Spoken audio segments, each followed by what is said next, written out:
It is live. How's it going, Jason? I'm doing very good, Dr. Ben. How are you? I'm doing pretty good. You put a smile on my face. I've had a long day staring at screens, probably like a lot of our listeners, and I feel good. You bring some good energy to the table. Well, that's because I'm starting my day. I'm here in Bali, Indonesia. So it is 8 a.m. So for anybody who's feeling tired by the end of the day, you're gonna see me. I'm just drinking my coffee. I'm getting started with my day. So I might be bringing some refreshing energy, which might be a little difficult if you're trying to go to bed. Yeah, what is your morning routine, if you have one? Since you Yeah, are a so superhuman. hold up a minute. I'm going to tell you two things. Number one is what is my ideal morning routine? And then I'll say that sometimes I don't follow that routine. And I do want to give that caveat because I have so many people that I interview or I'll speak to, and they'll be like, yes, here's what I do. And they'll list like the most perfect morning routine. And then you're like, I do that sometimes, but not all the times, which means I'm a failure.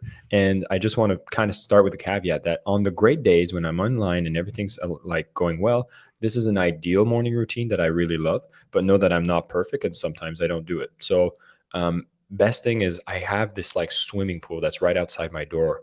So when I wake up, I just want to jump in the cold pool, and that kind of gives me that snap. So I'll wake up, do that. And then once I've jumped in the pool, I'll go and meditate for at least 10, 15 minutes.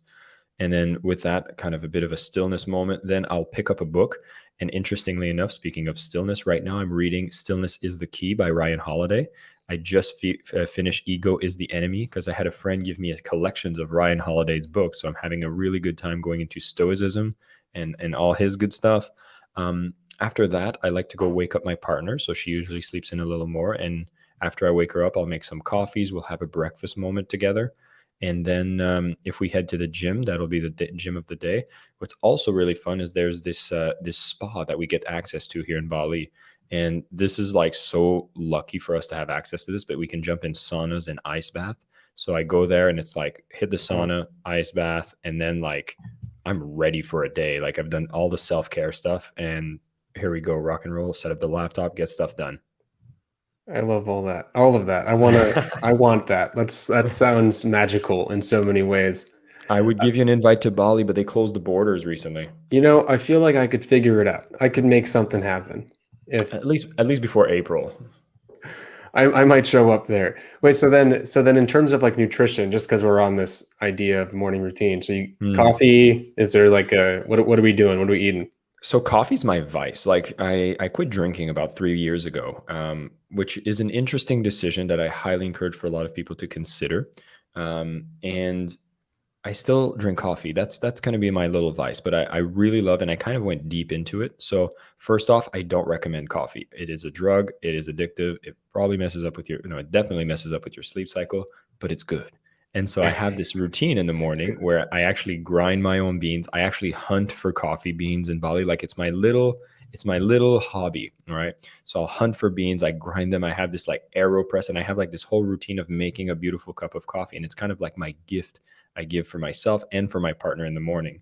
But when it comes to nutrition, I had a bit of a transformation myself. So for any of you who would have followed a bit of my journey or just discovering me, I might just mention Jason Marc Campbell is my handle on Instagram. You'll probably be able to see pictures of me before when I was known where I worked at Mindvalley was the chubby Canadian guy. So I was 200 pounds, which I think is around like 90 kg. And when I hit 200 pounds, it's kind of that moment where you're like, hold up, I think it's time to lose a bit of weight, at least for my size.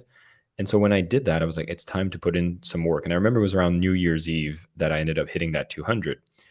So, of course, January goes by. I told myself start losing weight. I get back on the scale. It was like 205. Like I didn't do anything. New Year's resolution was forgotten. But I ended up discovering this like program that made me retrain my relationship with food. At the time, this is Wild Fit. So for any of you who are familiar with that, it was a great program. But it made me go into taking green shakes in the morning, cutting all sugar, cutting all carbs, cutting coffee, cutting dairy, and sticking to a kind of like caveman style diet. So it was meat, wild game meat, a lot of greens, and that put you into ketosis at some point. And I ended up losing 30 pounds.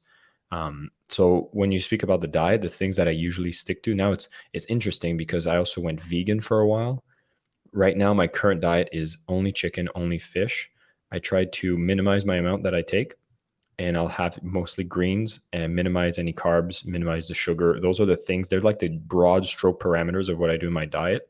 I wouldn't say I'm a super strict diet person right now, but I'm aware of what are the things that make me feel good. I know of the things that will make me gain weight. So I just need Yeah. to keep a balance on that and do the better choices day by day. Okay, it sounds like you love yourself a lot. I was waiting to say that, by the way.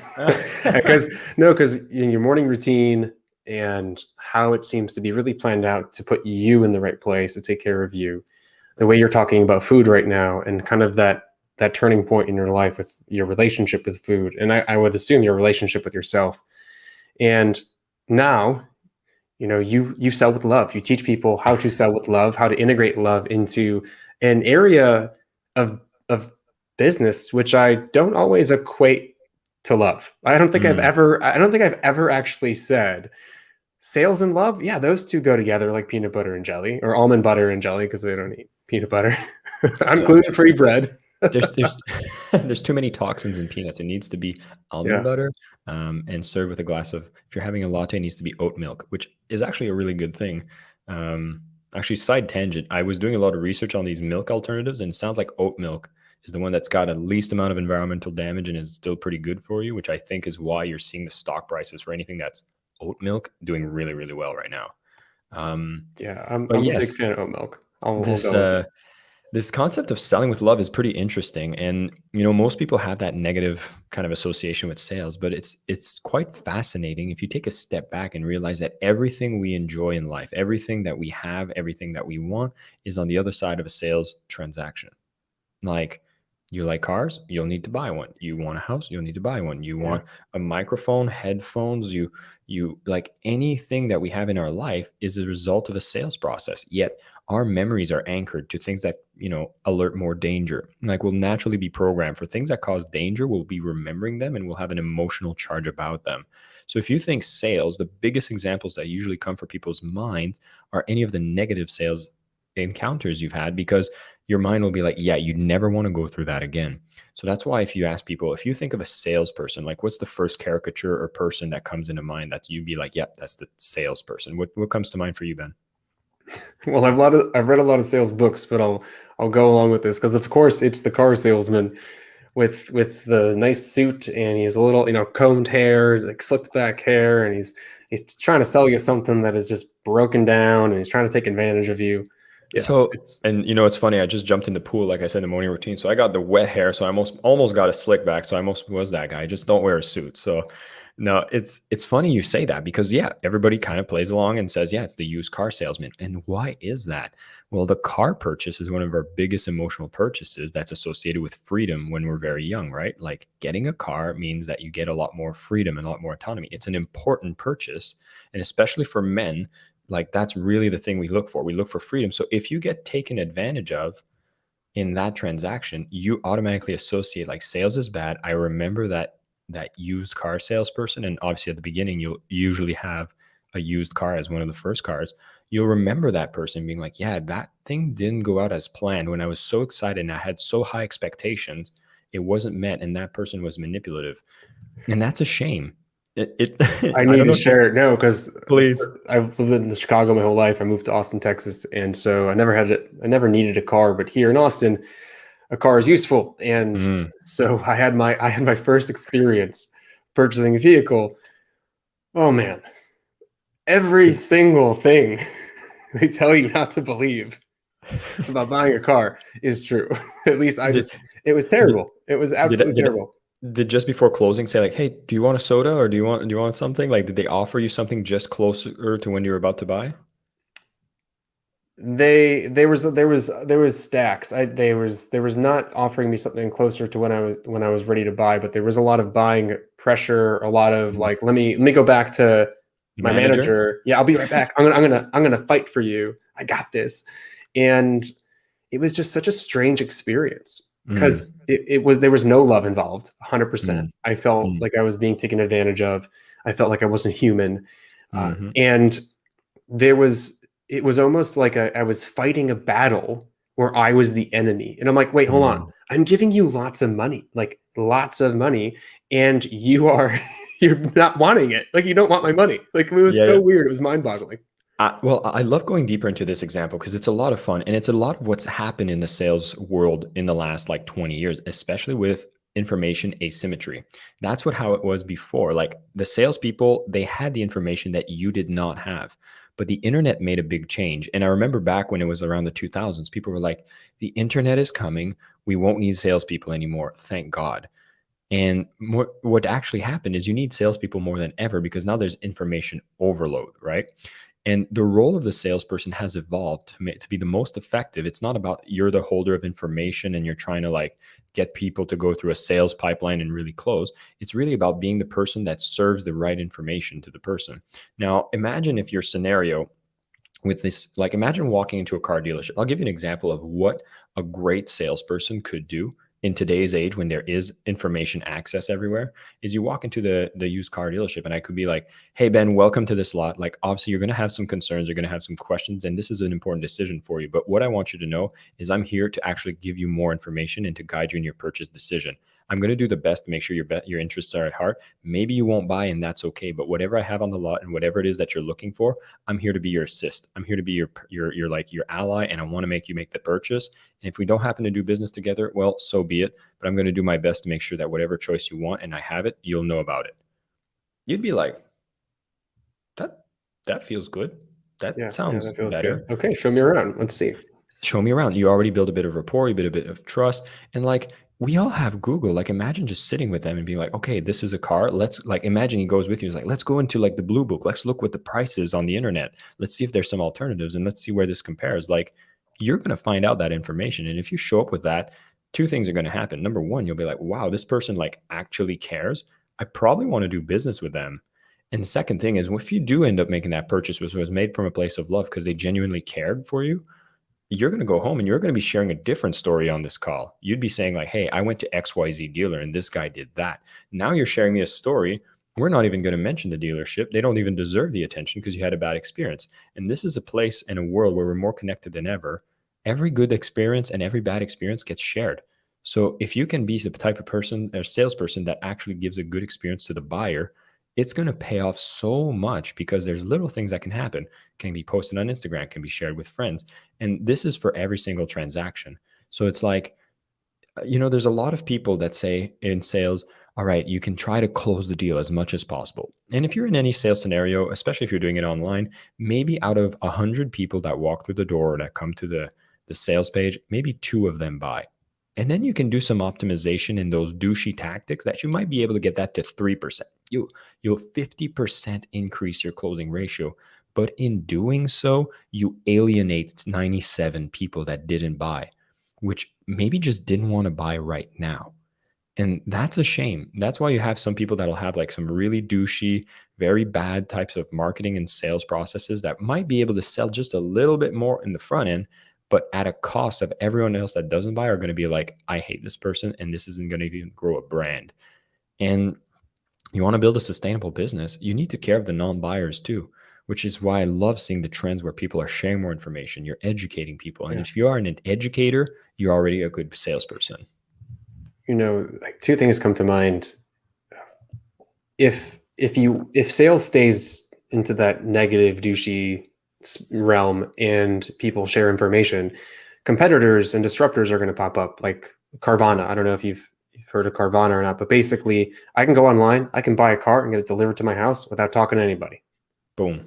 And so, but I don't really want to do that because you can't do that for new vehicles.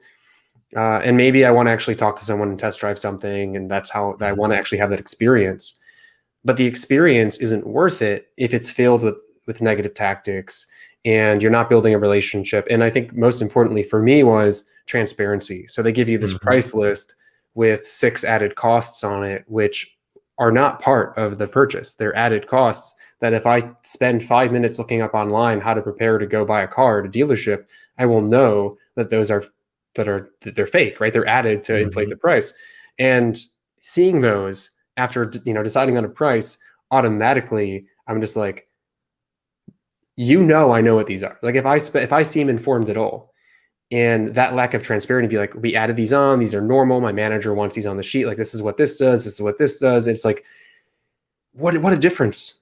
I would have felt so different. It's also I've never talked about this, so I'm going to talk it with you, and maybe we can debate this a little bit.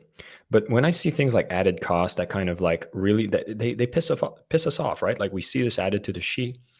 Do you know whose fault I think that is? I actually feel it's the buyer's fault.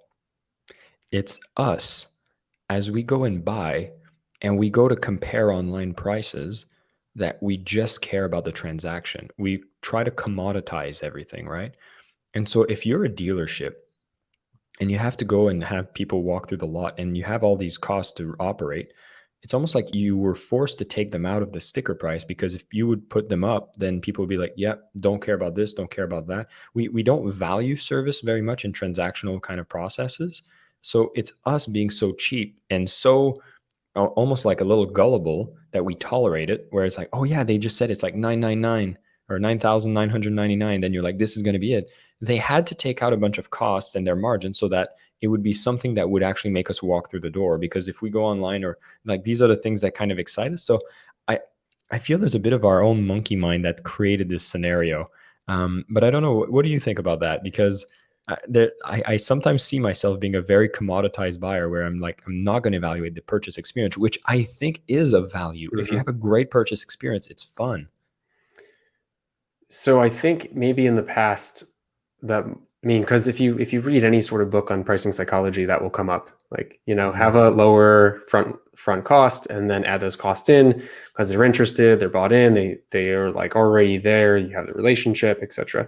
I get that completely. But now I've seen a lot of negativity around the added costs to a lot of these like delivery services, right? So Grubhub or Uber Eats or any of those types of things, where you now have this 30% added cost on afterwards. And so someone's like, this makes no sense. It's not worth it anymore. And so maybe people are becoming more aware of it and looking for more of a, can you be more transparent to me?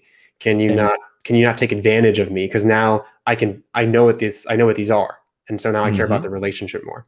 So the shift to make the sales process better comes from the responsibility that we have as buyers to speak about what we desire and what we want with our money. And I remember when these apps for grocery deliveries started happening, right? They would have a list of items from the grocery store, and it would frustrate me because they would mark up everything in the grocery store and you wouldn't know by how much. So they'd be like free delivery, but then it'd be like all the items, like if you want to buy bananas, you wouldn't know what the price in the store is versus the price in the app. And I thought that was horrible. I was like, just tell me how much is the delivery fee so I can make an educated decision on if this is worth me ordering with your app. And so at the beginning, they kind of get away with this lack of transparency. Just like when you see the added costs and then you're like, this gives you a negative experience. We have a choice where we can not buy and not transact with things that actually doesn't give us a great experience. And so I'm excited to see that because of our demand, because of the shift where we're saying we don't want that. It's every time we spend the money is what actually makes the shift. So these delivery apps, now I'm seeing that there's going to be the new feature is going to be same as in-store price. And then you have very clear delivery fees. And then you're like, great, I know what's going on. Okay, I want to get into how you sell with love, but I have to tell you real quick. We used this delivery service once to get groceries, and I try to avoid the apps that say marked up from store because I just can't bring myself to do it. But my partner does. And one time we got the groceries, and this stopped it for her. She didn't do it again. We got the groceries with the store receipt. And so we were able to compare the prices on the app with the actual prices of the items. And it was insane, the markup. And so it actually forced her to be like, I'm never doing this again because now I can see it. And so if we can see it, right, that's when I think a lot of negativity can happen. That's where we can disrupt the sales cycle. So if you're selling with, I imagine if you're selling with love, it includes some level of transparency. But what is selling with love? Yeah, so I'm just having so much fun, by the way. So we're going on little tangents, but let's get into the meat of it, right? So if you're talking about selling with love, if we talk about the negative sales experiences, right? Here's one thing I want to make as a caveat is the problem with the negative sales experience, which I actually call the fear pride paradox. That's like the second of the 4 levels of sales, right? The problem with it is that it works. Like when people sell from a selfish, prideful, manipulative way, they can actually learn a lot of sales processes. Like we talk about pricing psychology, like you know it, I know it. If I get to become a trained salesperson, I can start doing a lot of transactions without caring. And that's when you see a lot of these negative sales experiences that still happen because people buy. People love a confident person that tells you this is the right choice with no hesitation. And you can learn to act that way, to speak that way, and to sell that way. And it's a dangerous place because it puts any external cost and risk on the buyer without them being aware because you don't care. And so that's why I say there is a responsibility for the buyer, for us to be educated and for us to demand a higher level of sales. So you'll hear like, if it's not the used car salesman, it'll be the stockbroker, or it'll be that, that manipulative person that just speaks with confidence, makes you go through the transaction. Then you're left with a good that's not as good as what they promised. And you're like, what just happened? And you would think that, for these people to level up as salespeople, like if I've been, because I'll be honest, I've been there, like in my early 20s, there were times that I was selling and I was like, look at me, I can make money move and I'm so powerful, look at me. And I could repeat the process without necessarily caring for the impact. But the problem that usually happens when you operate that way is that it doesn't feel good and you're going to be actually balancing that energy in other ways. You'll see a lot of salespeople that are having addiction issues. Yeah. You're going to see alcoholism. You're going to see drug abuse. You're going to be sex addicts. Like there's a lot of that in this industry. And it's because every time you make that sale from a place of not caring, there's something from you that goes. There's a piece of you. It's almost like a part of your soul in every transaction is sold. And so a lot of salespeople, as you go through these level of growth, you'll move to the level 3. And this is just before the love. This is when you start being overly rational about every sales transaction.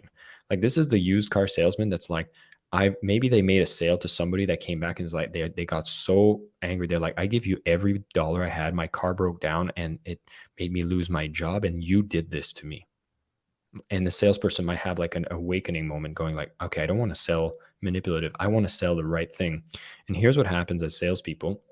If you go to this level, which I call the rational sabotage, is then you'll be like, you'll walk to the lot, be like, hey, Ben, welcome to the lot. We have a lot of cars, but, I don't know everything about them, but I know a lot and I'll be able to share everything with you, but we're going to go and compare everything. And we're going to make sure that, I'll give you all the information. And I really want to make sure that you don't get screwed. I know you've probably been screwed by, you've heard used car sales. I don't want to be a person that screws you over. And I want you to know. And then the more they talk, the more you're like, I don't want this. You're like, bye. And the sales you make numbers, me feel uncomfortable. I'm leaving. The sales numbers goes down, the buyers walk out, and the salesperson's left thinking, what the hell? I'm trying to care more. I'm giving them all the information and people walk away. My sales numbers are down and this is not working. And then the mistake that we make is we say, well, I guess I just need to be a non-caring asshole again. Pardon my French. But that's a mistake. See, you think by giving all that information like I just did to you is a way of me finally caring about you as the buyer, but it's not. It's about giving the responsibility to the buyer when your job as a salesperson is to take responsibility of your client. So when I speak about selling with love, it's about knowing that what you offer is so much more than what you ask in return, that you're willing to take the responsibility to actually go and make that sale in a positive, aggressive way. Like people are like, I don't want to be too aggressive. If I want to kick your butt to go to the gym because I know it's good for you, I'll be aggressive. And that's okay because you're coming from an energy that you genuinely care. And this is the message. That's the key about how to sell with love. Now there's 5 loves in selling that could go quickly over that will actually get people to kind of have a gauge as to, okay, where do I stand and what do I need to fix? I just want to take a second and reiterate what you just said about, people think that selling with love and empathy and compassion is, this might not be right for you. Do you have enough money for this? Have you really done your market research? Have you looked at the competitors? Because, I'm not sure if this is the greatest fit. I really want you to be happy. And then it puts people off because it's just this desperation, right? You don't seem confident, and people buy from you because they trust you and they believe that whatever they're buying is going to solve whatever they're there to solve. And if you think that selling, right, isn't actually treating the thing that you're selling like $1 million and like you're giving it away to someone, like you're giving me $1 and I'm literally giving you $1 million. You need this. Then why should they won't have a good experience. And so I love that you just said that. I just wanted to reiterate it and just like, cement it in anyone's heads that is trying to sell right now. Yes, it's so important because I see a lot of people, especially if they're solopreneurs, and the hardest thing is going to be when you need to sell yourself, is because as a salesperson, like it's just like any relationship, right? Like there's one thing, and it's funny because I've never explained it this way, but I'm going to go straight to it. But I'll give a punchline. The last of the five loves of selling is self love. Okay, and you mentioned at the beginning that you hinted towards thinking that I have a lot of self love because I take care of myself, and it's one of the best things you can do to nurture yourself as a great salesperson or as any type of venture you do.